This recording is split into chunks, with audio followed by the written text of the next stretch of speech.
Mm. Mm.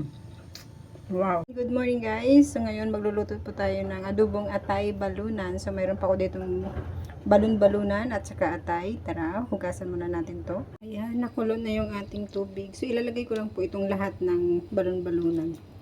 I-blanch ko muna siya para matanggal yung mga dumikit-dikit na parang mga ano din yan, dumi. Kasi kung hugas lang siya, hindi mo gaano siya tanggal. So, kapag binlanch mo siya, tapos hugasan mo ulit, so, maaring malilinis natin ng mabuti. And, lutuin na po natin yung ating adobong atay balunan. Mag-isa po na. Nalagyan na po ako ng mantika. Mag-isa tayo.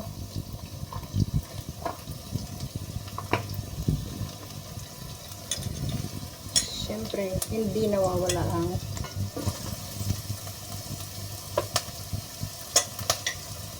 bawang sibuyas,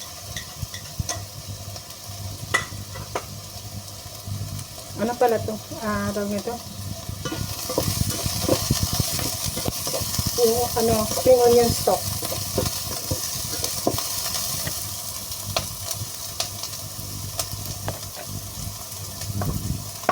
Ngayon ko muna lagay yung atay, kasi yung balon-balonan, blanch ko na yung kanina.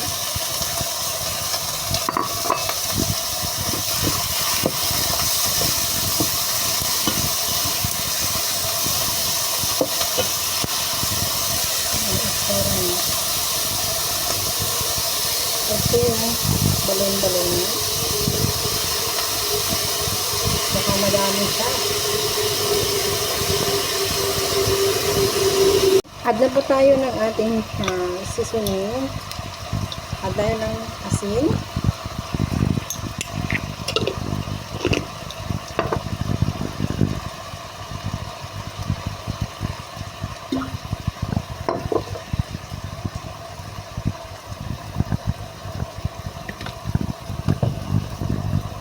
Hindi mawala yung pampaanghang natin, chili. Mag-add ako ng siya, haluin lang natin. Tapos, takpan natin ng sandali. Ano yung itsura niya? Takpan ko lang po ito. So, yan. Luto na yung ating adobong atay balunan. Hanguin na po natin para matikman. So, yan. Dahil luto na yung ating adobong atay balunan. So, tara, tikman natin. Mm. Mm. Wow.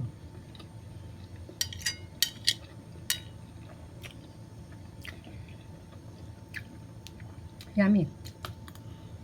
Mm.